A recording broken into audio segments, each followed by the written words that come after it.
All right, welcome back to the Business Roundtable Podcast. I have a brand new guest this week. I love having new guests on the Business Roundtable Podcast. My name is David Carr of Steward Your Business. If you're catching this for the very first time, this is where we talk about all things business, business owners, business leaders that you're facing and growing, scaling your company. And I've got Sarah on here, Sarah Conway, from Talk to Me About Tech, because you know you can't get away from it. Technology is required to run a business nowadays, and this isn't anything new, but technology continues to change and evolve. And so in a conversation with Sarah, I thought giving her wealth of experience and background, come on the podcast, share insights of what it means to help businesses integrate technology and growth in today's world. So I just want to thank you, Sarah, for joining us on the podcast.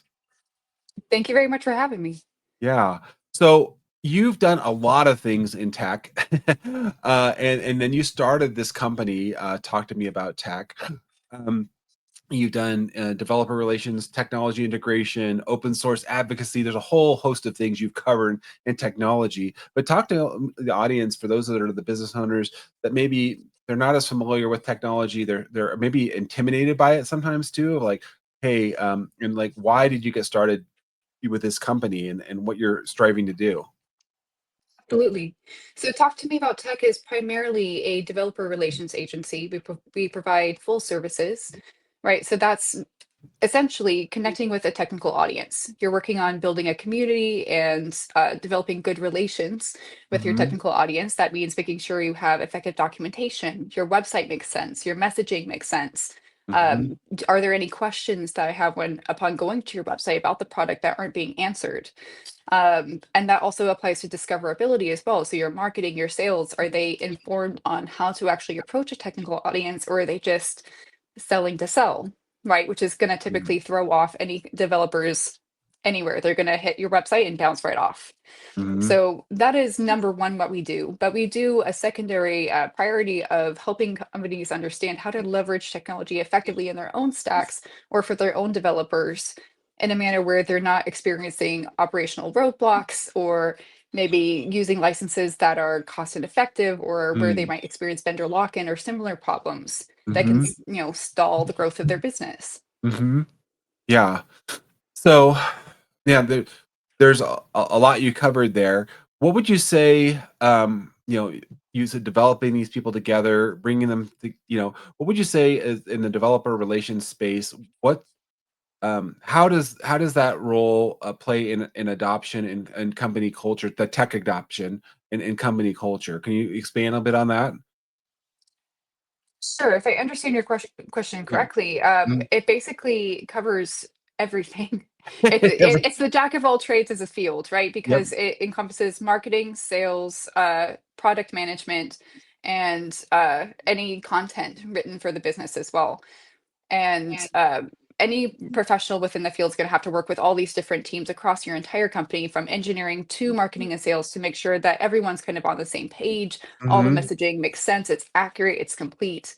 Um, Otherwise, you end up with very different understandings from customers when they, come on board that first consulting call. They might not understand what it is that you're actually selling to them, Hmm. because your positioning online is way different from what they're actually going to receive, Hmm. if that makes sense. Yeah, no. So, um, when you're dealing with all these different groups, let's just, like you mentioned, marketing and sales and all these different folks.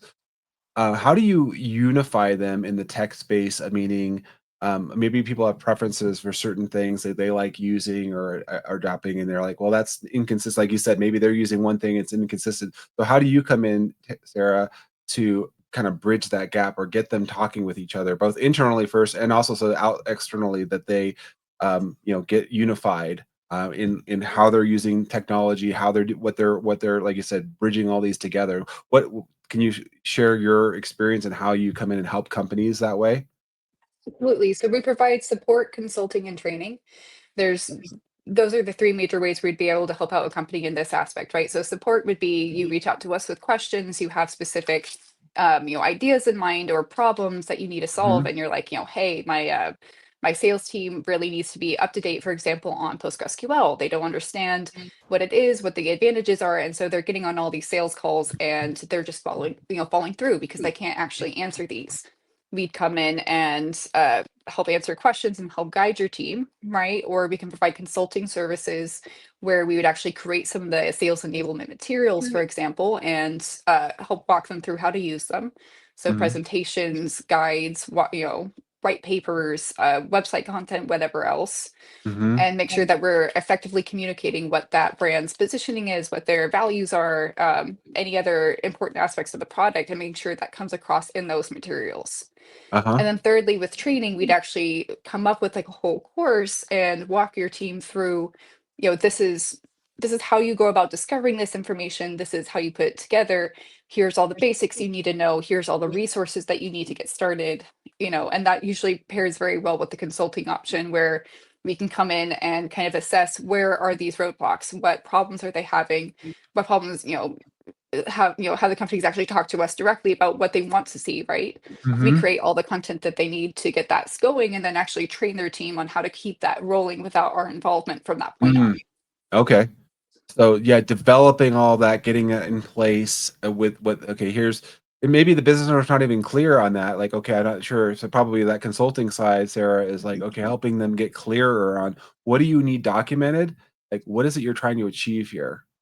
Yes, and we actually have a number of different assessments for that exact purpose. So things like Mhm. code quality, we might go through the code base and take a look and go, hey, this is way more of a code footprint than you actually need, or why are you doing things this way? It's terribly inefficient. Let's rework this some. Or hey, what about your testing suite? I notice you're not testing for all these major things, and so Mhm. your website's actually experiencing a lot of problems as a result of that. And Uh-huh. when we're just manually clicking through, we're noticing all these issues. So we can come up with like a complete assessment of this is where you stand, right? Mhm. For code quality or things like the developer experience, whether internally or externally. So, for example, externally, I might go through a software as a service product and Mhm. go from the website to the documentation to the product, see where, does it actually all match up? Is the documentation accurate? Do I have questions still? Are there major bugs when I'm actually using the product or things that aren't working as I expect them to, or Yep. maybe basic functionality that is just not there? Mhm. Right. And we would come up with a written document of, this is everything we noticed. This is where we could, see improvements or some, long-term projects, some short-term things like what could be really quick fixes. And at that point, we'd either hand it off to their team for them to address on their own, or Mhm. we would come in with our own services and fix it for them and that point either be available for ongoing support afterwards or ongoing consulting, which some Mhm. companies do choose for things like content creation because we Uh-huh. can help augment that essential aspect of marketing where we can write deeply technical blogs given that we have extensive engineering backgrounds that Mhm. enable us to actually be able to talk to audiences in a manner that some companies just don't have the ability to handle right away, right? Their Mhm. engineering teams are overloaded, they're busy, they've got a lot going on, and their Yep. marketing team doesn't have that technical background. So it's hard to come up with good quality content that's going to bring in those developers. Mhm. That's important too. Yeah. Mm. What would you say? So as you're doing this, I would imagine then your success rate of getting people to adopt new tools or ways of doing things because you're kind of coming in as a third party, right? Because in my experience, sometimes you get people that kind of dig in their heels, like, well, this is the way I do it, this way I understand it, but it's not really getting them, like you said, the results. But they're very definitive of like, well, this is the right way to do it, quote unquote, the right way to do it. And so coming in as a third party, you're kind of coming looking and auditing and evaluating everything is what I'm hearing you say. So as a business owner, particularly in the developing space and working with these engineers, is like having somebody come in and just look at is it what's working, what's not working, right? What would you say to the business owner that is maybe hesitant to that because like, oh, it's going to cost me some more money, excuse me, and the value of having a third party come in and look at that and saying, um, that investment of like, how to turn things around. Um, Generally, in those contact companies are looking for measurements, right? They're looking for mm, analytics, real results. What have you done in the past? How did it impact the company? Yep. And what can I expect to see as a return myself? Mhm. Right. And there's two parts to that. A lot of companies already have an understanding of like, okay, like we're not producing enough, content on a regular basis. We want to see regular blogs, regular social media posts, Mhm. maybe a refactor of the website. A lot of them are the companies that I help tend to be in an early enough stage or in a go-to-market phase that they're still having trouble either establishing it or getting it quite right. Mhm. So generally there's not as much resistance there. The resistance really comes from the folks at these technical companies that insist that they're just targeting executives. Uh-huh. And so they want to make sure that all their content and website messaging is just oriented towards, high level executives, CTOs, CEOs, CISOs, and Mhm. I have to come in and explain, yes, those are the people you're talking to on these Yeah. sales calls. They are who are the people who are actually going to be signing your checks. But the people who are discovering your product are not them in 90% of cases. They're having developers go out and find a solution, right? Uh-huh. Team leaders say, hey, we have a problem. This is what we need to do. This is what we need to solve. Go out and find something. Uh-huh. And so these developers will go to conferences and events, they'll do research online, they'll talk to other people and find out what worked for them, and eventually come across a product that they go, okay, this could be an option. But if they're not convinced, if they don't have a reason to be convinced, because there's unnecessary roadblocks, like you can't try it out, you can't see what it looks like, Mhm. you don't have a good understanding of the features or the Yep. technical capabilities of it, because it's Mhm. not the material isn't made for a developer, they're going to bounce right off the site and go to somewhere else and suggest that on their next team meeting. Mhm. Ah, interesting. Interesting. Um, so, um, I think is there as you see, yeah, there's the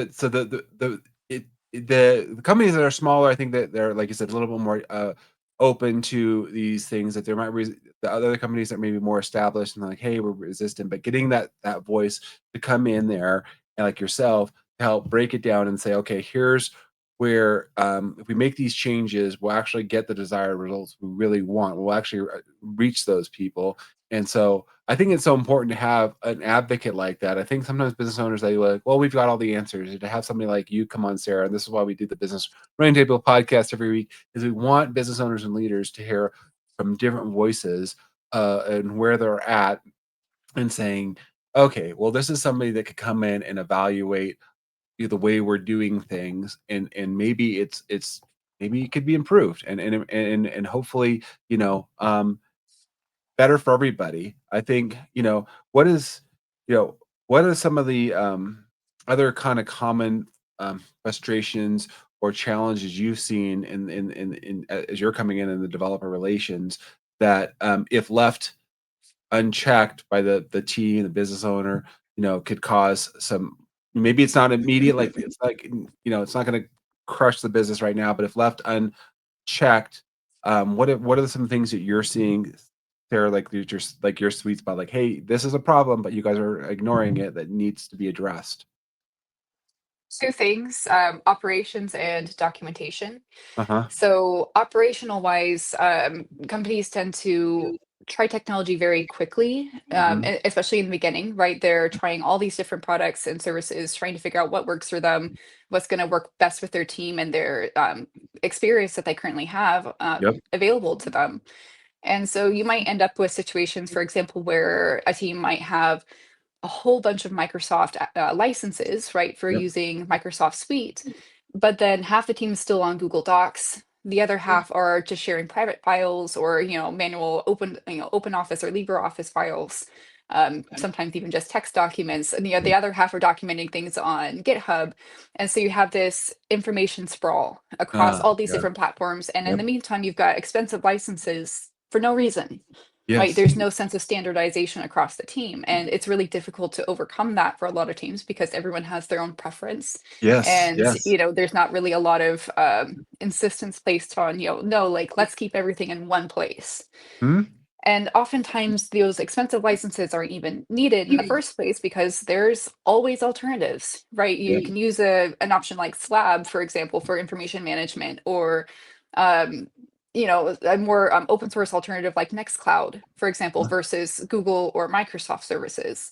Uh-huh. So it's just about actually researching what will, fit your needs and actually picking it and sticking to it and making sure that you're not just paying for something for no reason and letting that go unchecked, right? That Yes, can cause a lot of costs over time.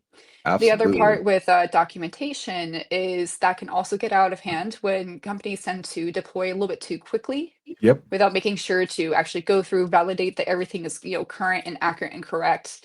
And I've seen this a lot of times where, they'll put that focus on deploying the product, but they won't put in necessary checks to make sure that that documentation is being updated accordingly and reviewed Hmm. on a regular basis.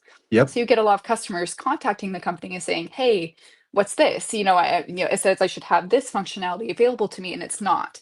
Uh-huh. Or what is this? I see this in the portal or whatever, but it's not documented anywhere. What is it? Yep. And so you waste a lot of valuable support engineers' time with questions that could have been answered just by having good documentation. Yeah. Well, I want to go back. The first point you talked about, I've seen this firsthand. Previous company I worked at, we had both a Google, uh, a space, if you will, and then Microsoft, and we were paying for double licenses, double storage for everything. And I find that very happens very easily with businesses. They just like add another. They have all these licenses, or employees come and go, and they're still paying for licenses that nobody's using, like you said. So having somebody like you, Sarah, come in and look at and audit, and they even have sometimes even have IT managed services, but even them aren't they're not actively looking at that. They're like, well, that's not really I'm not paying for it, so you can have as many licenses as you want, kind of a thing, right? Not my problem.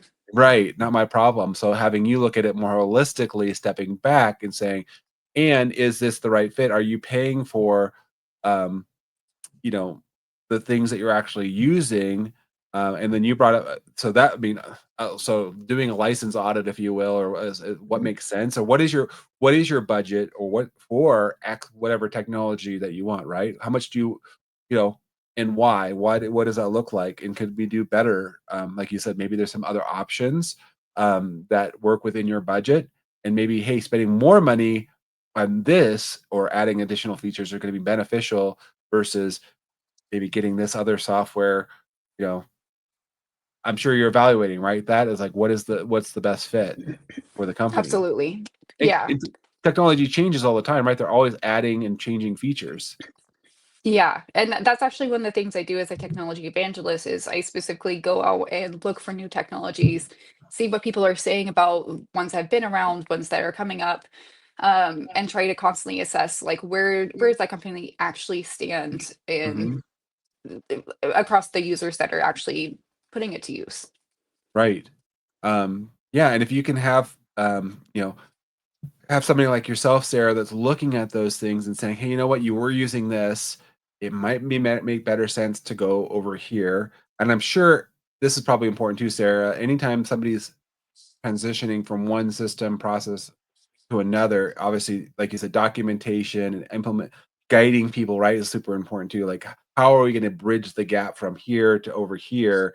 Because sometimes they just should just know it, and it's like it doesn't work that way, right? Yeah.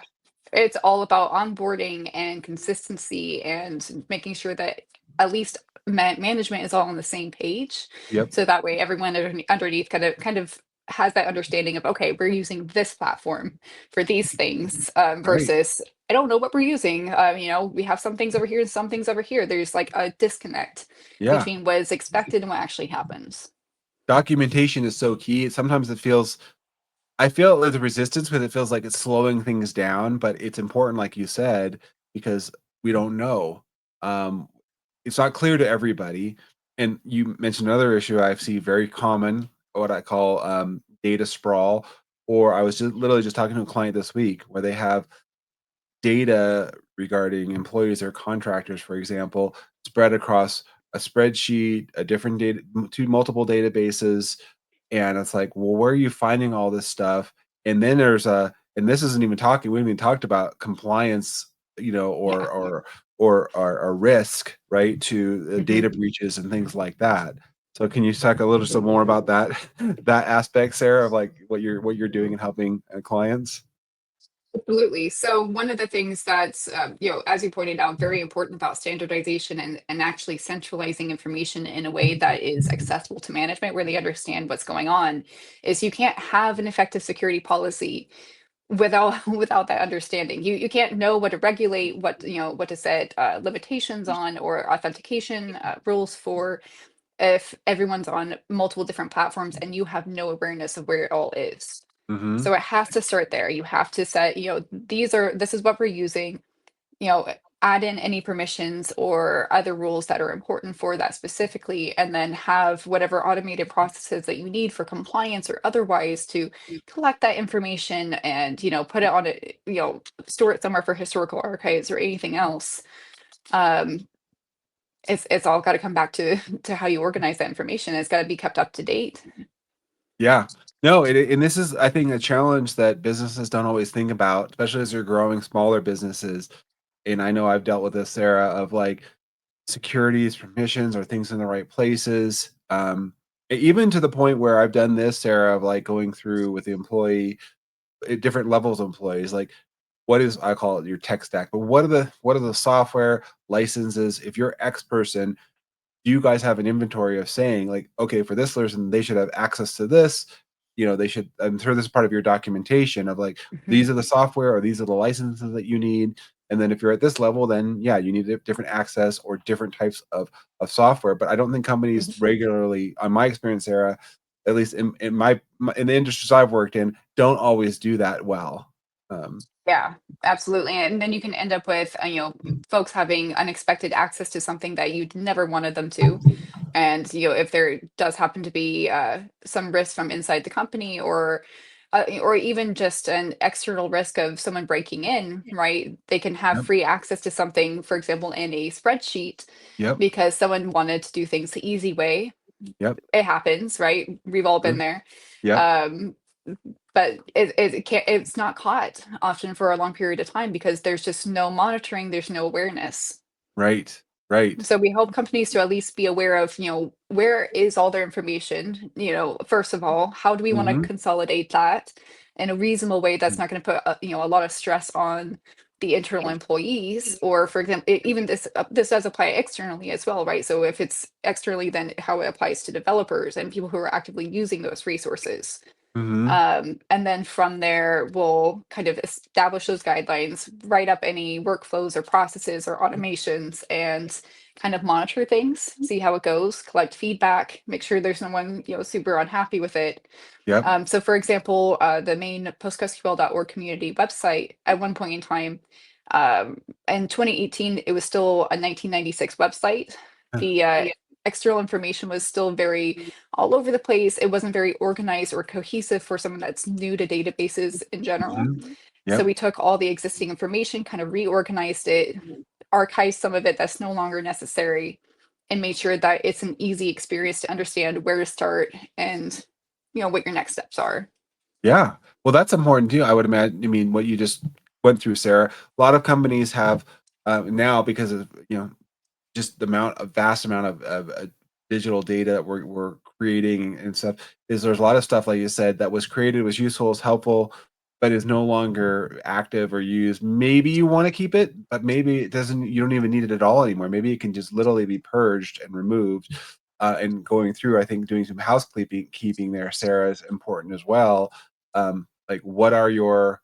I know there's, again, I'm not an IT person, but I know like what is your maybe there's your documentation. What is your retention Mhm. documentation, right? What do you need to hold on to for whatever reasons, legally, whatever, that you want to hold on to, and then at the same time, what is that you're going through? I see the value what you're saying of the documentation, because now we've actually thought it all through, and so it's just merely a review of like, oh, yep, and this is the process, is it being Mhm. set up. Do you help identify or ways that hopefully with using technology that can kind of implement or automate those things to a degree, Sarah?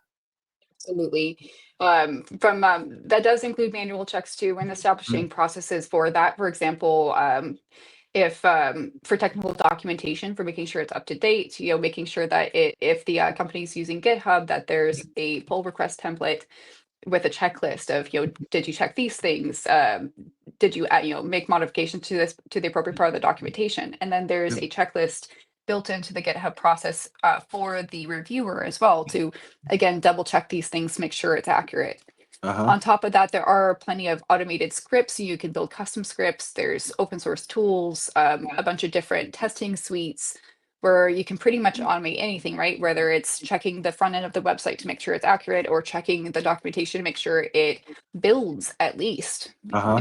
In some cases, I've seen changes just be pushed up without someone even checking to see if the documentation server is running after they made that change. And so they, left out a semicolon or something like that, and it caused an error and it didn't render and just got pushed out to production. That should never actually realistically happen. Uh-huh. There should always be manual checks in place and automated. And we can Yeah. help companies set that up from start to finish. That's great. I think, again, thinking about it's not only thinking about the adoption and getting evaluating the software, but it's all or whatever the technology they're bringing in. It's also looking at the back end of how we're implementing it, and like you said, closing out things and having both that automation, but also that human checklist. And so that's glad to hear that you're looking at that, Sarah. Yeah, and I would imagine something else like that are there's always what's the way I want to say, as I was sharing that you know you're coming in and evaluating any new changes processes from an independent third party. I mean, you're not the vendor per se. You're not Microsoft or GitHub or whatever it is, but you're like saying, hey, look, I'm independent of all of these. I'm just auditing and looking at them and seeing what's the best, because we're always being, I don't say sold or brought up like this is the new best thing. And of course it's in their best interest to try and get it, and they generally, I think, probably believe that, but they don't know how it interacts with everything else. The analogy that comes to mind, Sarah, is people that have that whenever we're taking any kind of medication, right, we're saying, well, the medication in and of itself by itself isn't bad, but what happens if we don't look at how it interacts with everything else, right? That could cause some major problems if we're not looking at the Exactly. collateral impact. But if I'm just X company that's trying to sell you this product or service, right? And Not I'm not concerned about selling, that. right? They're not concerned about that. Yeah, it's your problem. If Yeah. you implement it after that point, we're hands off. It's all up to Mhm. you. Mhm. Mhm. And so having somebody like you, Sarah, that says, okay, well, let's hold on, let's look at these interactions together and see, is this actually in a good, hopefully in a multiplier in a good way, or is this detracting, right? Is this actually causing it, more problems and maybe unintended problems because, like you said, how these things work together or they don't work together. You Um, so, um, so as we're looking at kind of, oh man, all these different areas of technology and adding them in, you know, um, you're working with both the companies and individuals. Do you work with like? So I'm trying to think about this when you're working with the bigger company, the higher up, and then you work with like each, I don't want to say the word, if they're a group manager or division, or they're working with them too. So that, again, what I find is you have to have like uh champions, if you will, like that take from what you're saying, Sarah, and like empowering them to like, I mean, you're giving them the roadmap, but you have to have other people. Like, how do you, empower those, or where have you seen those people to be successful, taking what you've done? And I'm asking this from a leadership perspective of like, okay, Sarah, you've come through, you've done the documentation, you've identified the right software and the things to use. Where do you see the adoption successful? Like, hey, we've done all this work, and to make all that effort that you just spent, Sarah, doing successful for the company in the long run. So if I'm the leader, if I'm in charge, where do you see them being most successful implementing all that work that you just done for them? It really depends on their attitude, right? So if they're actually willing to make the changes that are necessary and commit to it, then they have to have a cohesiveness across management. So it's got to start at it depends on how wide reaching the changes are, but Yeah. generally, whether we're coming in as a support team or as a consulting team at that point to either continue helping them implement it themselves, or we're coming in to implement it with them or Okay. for them. Yep. We like to have management actually introduce us and say, like, look, we're working together. This is a collaborative relationship. This is what we're going to do and why. Yep. And this is designed specifically to improve the experience for you. Like, Right. we're not here to sell licenses. We're not here to try and make your job more difficult or make you Hmm. change unnecessarily. We just want to make sure that everyone's kind of on the same page. So as long as they're willing to have that kind of conversation and then kind of work with us to implement that across different teams, Yep. then managers just need to seek to be consistent in implementation, right? So they themselves have to set an example. For example, going back to what we talked about earlier with information management across Google Docs or Microsoft Office or whatever Yep. else, right? If we suggest, like, okay, we're gonna all collaboratively move to Nextcloud and use that for information management, the managers all have to be consistent at doing that when they share out files uh, to Yes. their employees or to their coworkers, just across the board. If they're not doing it, why should anyone else? Right. Right. But as long That's as we can get them convinced and make sure that we're seeing it across them, then generally everything else kind of falls into place from there. Um, and then that just continues to be monitored by managers, by everyone in the company collectively, saying, like, okay, we're going to try to make this change, make sure that we're actually being consistent about it, and then go from there. And uh, automation helps tremendously too, by oh the way. yeah, So I for bet. things like, like GitHub reviews and things like that, if you build it right into the process, then it kind of stops you and goes like, oh, I can't actually submit this PR until I've done these things. And then there's an automated bot, for example, that will check, did you do these things? Check, check, check. And if there's not, then okay, we've got a problem.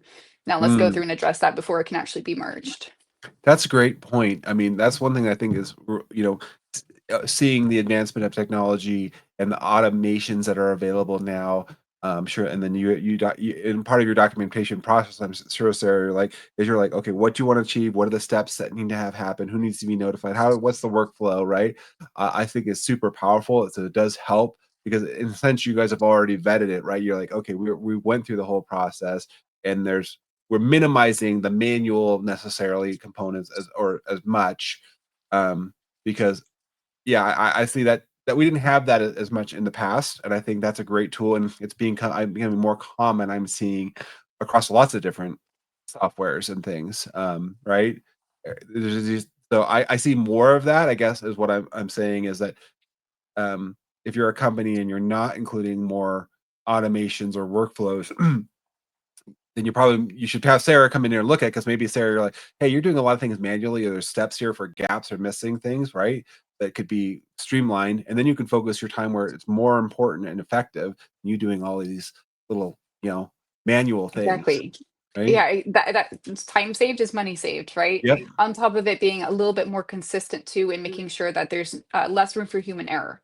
Yeah. Not to say that, machines or automations don't also have errors, which is why we make sure that those human checks are in place, but we make it easier for those checks to happen. Hmm. Hmm. Excuse me. So, um, yeah, that's important, and I think that alone is would be huge. I've seen what you're talking about, Sarah, where people will do workarounds, and I try to gently correct them of like, okay, well, that's how we were doing it before. However, now that you said if you have written documentation and a process and it's all agreed upon, I think that's the important thing is like you said, if what I've seen sometimes happen, not at the management level, it's at a lower level where somebody sees the issue and they're trying to do it, they're trying to fix it within their team or that that group, but it's not company wide. It's an uphill battle because you haven't got adoption from other groups. And like, well, I guess yeah, you could do it that way, but we do it this way. So to your point of getting management buy-in and say, come here, bringing you in, Sarah, or anybody say, hey guys, this is we're all in this together. This is what our plan is going forward. But if you don't have that, that's going to be obviously a challenge for folks to, buy in. Yeah, absolutely. And that, I mean, that even applies to things as simple as us coming in to help augment content creation services for them, right?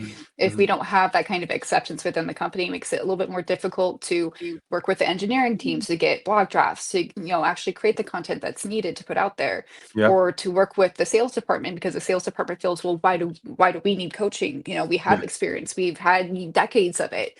Why do Yep. we need to be told what to do? Well, it's not Mhm. us trying to tell you what to do, it's just helping you adapt to the position you're in now, which might be a little bit more technically oriented than they've had experience with in the past. Yeah. And so having, being more open and receptive to that, really does, it does start with the individual, of course, but having that management kind of step in and say, like, look, like, this isn't a threat. No one, no one's affected negatively by this. We're just, they're just here to help. That's it. That's all we're Yeah. trying to do. Yeah. Well, we're getting close to the episode here of the podcast. I think, I hope this is very helpful for those of you that are listening and thinking and feeling about tech and getting overwhelmed with it. You have somebody like Sarah here on the podcast say, come here, let me look at things and let me help you understand what's working, not working. And Sarah, you and I are connected on LinkedIn. But what's the best way for people to follow up if they've got tech questions? They want to talk with you, and what's the best way for them to reach you? Primarily LinkedIn. If you happen to have a LinkedIn, I'm also on Mastodon as well, which we can link to in the post for this. Yeah, sure, But absolutely. besides that, email will be best, Uh-huh. info@talktomeabouttech.com. Yeah. And if you actually go to my LinkedIn page, or I'm assuming we can set a Yeah. Oh, link yeah. for We'll this put all as that in well. there. Yeah. There's actually a booking invite through NitoCal, where you can There, set up a initial one-on-one consultation call for 30 minutes if you'd like to just speak to me directly versus asynchronous communication. there you go. There you go. So, Sarah, I appreciate you so much coming on the podcast, just sharing some insights, encouraging folks. Hey, you don't have to go it alone. There's somebody else there in your corner that can help you talk about tech, talk about some of these challenges, that knows the language of just what you've been sharing way more than I do. And I appreciate that, because even if it's something simple, like you said, licenses and data sprawl, to more complex things, you've got an advocate here in Sarah. So thank you so much for joining us. Thank you very much. Yeah, Hope I you have a good appreciate. day. Yeah, thanks everybody for being on the podcast with us, joining us again. Of course, we always appreciate you liking and subscribing, finding us on YouTube, or your favorite podcast platform. Leave us a 5-star review if you really enjoyed this one. That would be fantastic. And until next time, everybody, have a great day. Thanks for listening.